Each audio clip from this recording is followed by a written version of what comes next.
Bonjour et bienvenue sur la chaîne Léa Piléa. Aujourd'hui, je vous propose de réaliser un sac cabas doublé.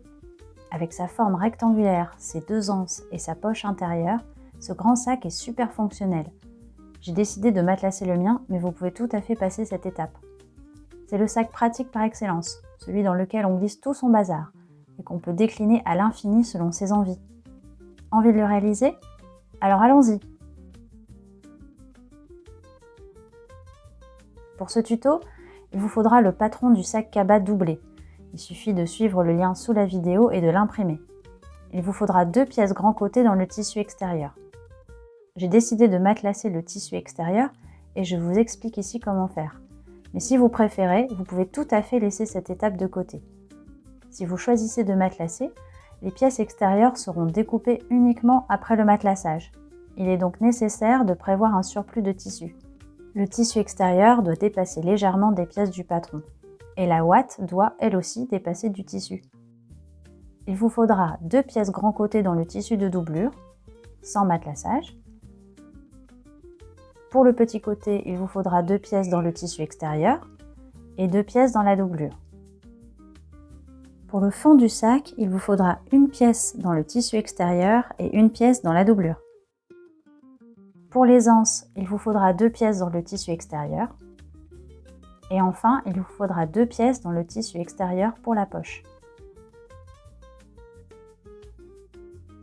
Comme je le disais précédemment, on va commencer par le matelassage.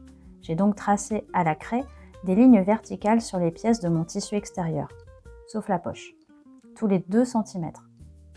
On prend ensuite les morceaux de ouate prédécoupés et on pose les morceaux de tissu extérieur dessus. Et c'est parti pour des coutures au point droit sur les lignes tracées. Pas besoin de faire de point d'arrêt puisque nous allons recouper dans le tissu ensuite. C'est long, mais ça vaut le coup. Et voilà, toutes les pièces extérieures ont été matelassées. J'adore le résultat. On va maintenant poser les pièces du patron correspondantes au-dessus du matelassage. Et on découpe les pièces. On va maintenant passer aux anses. J'ai décidé de les thermocoller, mais vous pouvez passer cette étape. Pour cela, j'ai pris la pièce de mon patron que j'ai placée sur le thermocollant replié. Je marque des pointillés tout autour de la pièce, comme ceci. Et je vais ensuite découper dans mon thermocollant à environ 2 mm à l'intérieur des pointillés. Les morceaux de thermocollant seront donc légèrement plus petits que ceux du patron, ce qui évitera que la colle se dépose à d'autres endroits. On passe ensuite au repassage afin de fixer le thermocollant sur l'envers du tissu. Pour protéger à la fois le fer et la planche à repasser, on place un tissu au-dessus et en dessous de la pièce. Puis, on applique le fer pendant environ 6 secondes. On le soulève et on répète l'opération progressivement sur toute la surface. Et voilà nos 2 bandes thermocollées. On va maintenant replier les bandes sur la longueur endroit contre endroit. On épingle. Et on vient coudre au point droit à 8 mm du bord.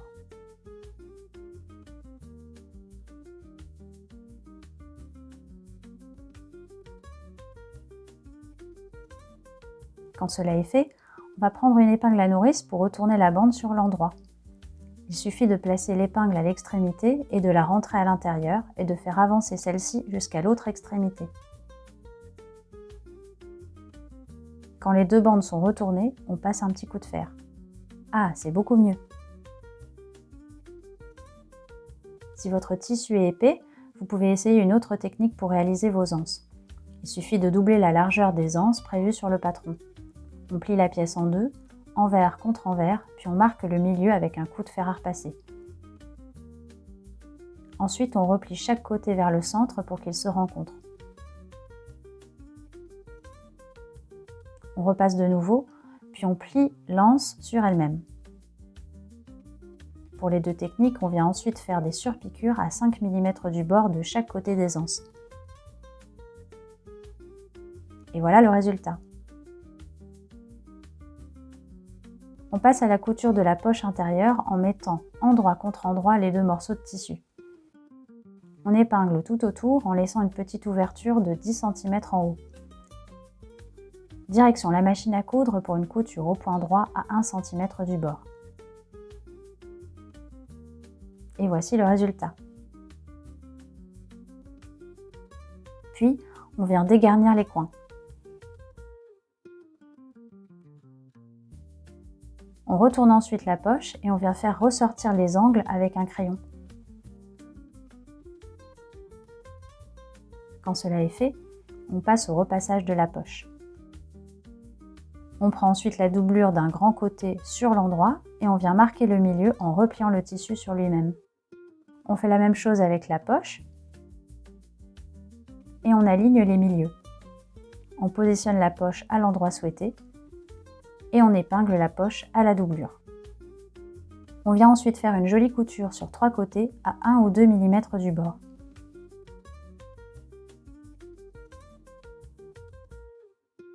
Et voici le résultat. On prend ensuite la pièce fond doublure et on vient poser celle-ci endroit contre endroit. On épingle et on coud à 1 cm du bord.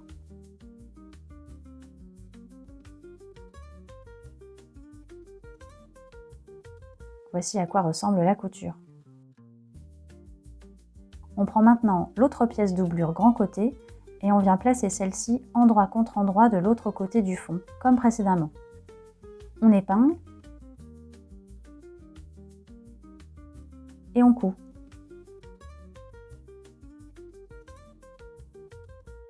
Voici la couture terminée. On s'attaque maintenant à la couture des petits côtés de la doublure. On vient placer une pièce petit côté doublure avec le petit côté du fond, endroit contre endroit. On épingle.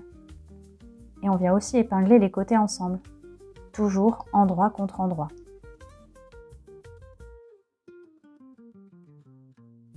On passe à la machine pour coudre ces 3 côtés au point droit à 1 cm du bord. Pour la couture des angles, c'est un petit peu technique. Je vous montre. En fait, il faut s'arrêter 1 cm avant le bout du tissu, sur la couture qui lie le fond et le grand côté, relever le pied de biche, faire pivoter entièrement le tissu, redescendre le pied de biche et continuer. Et voilà. Maintenant, on fait la même chose pour l'autre petit côté. On épingle les 3 côtés, mais cette fois-ci, on laisse une ouverture de 15 à 20 cm environ pour pouvoir retourner le sac plus tard. On passe à la couture, toujours au point droit.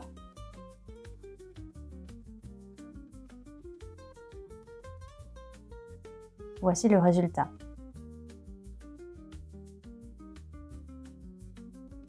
Et voici l'ouverture. On poursuit ce tuto avec la couture des anses sur les grands côtés.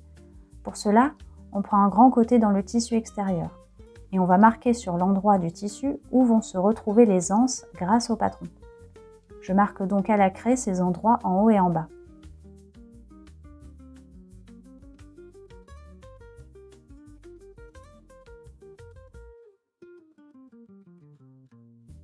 Maintenant, on prend une anse et on vient la placer entre les marques. On laisse dépasser l'anse d'un petit centimètre en bas et on épingle.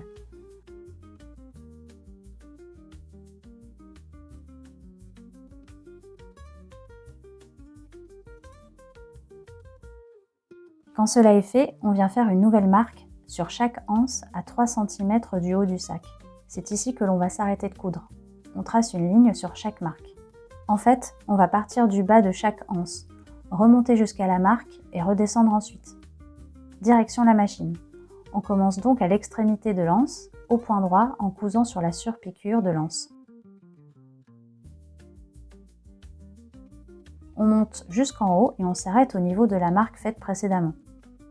On relève le pied de biche, on tourne le tissu, on repose le pied de biche. On coud sur la ligne et quand on arrive sur l'autre surpiqûre, on pivote à nouveau pour repartir vers le bas. Voilà à quoi ressemblent les coutures. On réalise bien évidemment toutes ces étapes sur les 2 pièces grand côté. On poursuit avec l'assemblage du fond, en répétant exactement la même étape que tout à l'heure avec la doublure. On va poser la pièce fond sur une pièce grand côté endroit contre endroit et on coud au point droit à 1 cm du bord.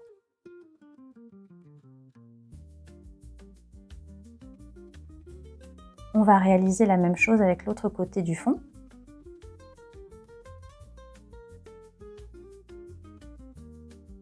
et on coud.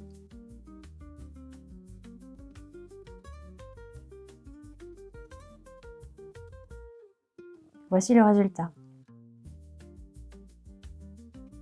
On aplatit ensuite les coutures au fer.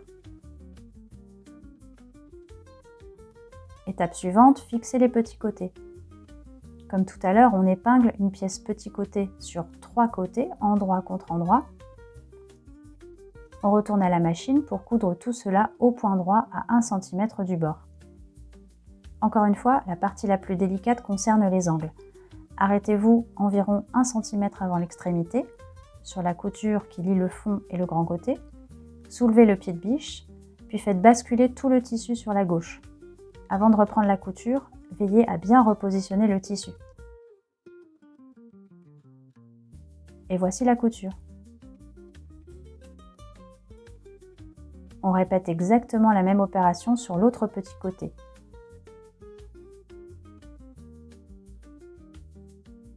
On épingle et on coud. Et c'est reparti pour un tour à la machine. Youpi, le sac commence à prendre forme. Avant de passer à l'étape suivante, on prend une paire de ciseaux normales ou cranteurs et on dégarnit les angles. C'est le secret pour avoir de jolis coins.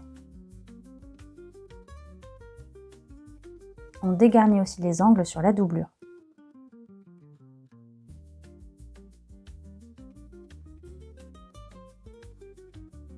On va maintenant assembler l'extérieur avec la doublure. Pour cela, l'extérieur du sac est sur l'envers. On retourne la doublure sur l'endroit et on fait ressortir les angles. Quand cela est fait, on va passer la doublure à l'intérieur de l'extérieur du sac. Les tissus sont donc endroit contre endroit. On va maintenant faire correspondre les coutures de tous les côtés du sac et on épingle. Une fois cette étape terminée, retour à la machine pour une couture au point droit à 1 cm du bord, tout autour du haut du sac.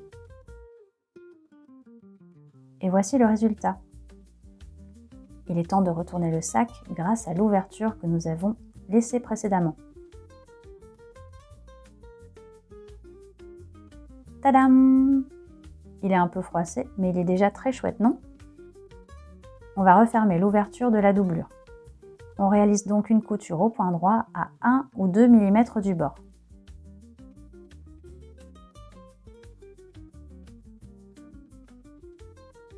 Étape suivante, on va réaliser une surpiqûre sur tout le haut du sac. Pour celle-ci, on prend son temps car elle va être visible. J'ai réalisé la mienne à environ 5 mm du bord.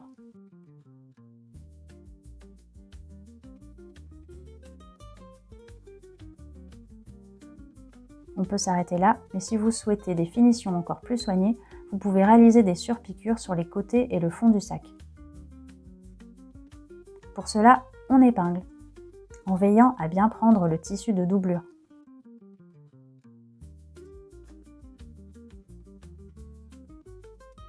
On coud la surpiqûre à 1 cm du bord, en partant du haut du sac vers le bas, en passant par le fond et en remontant sur l'autre côté.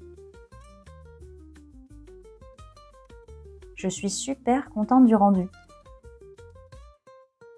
Ce grand cabas, à la fois pratique, polyvalent et solide grâce à sa doublure, pourra facilement compléter de nombreux looks. Et vous, qu'en pensez-vous? J'espère que ce tutoriel couture vous a plu. J'adore vous lire et recevoir les photos de vos créations, alors n'hésitez pas à les partager avec moi. Et rendez-vous sur mon site leapilia.com pour découvrir d'autres tutos et patrons. À bientôt!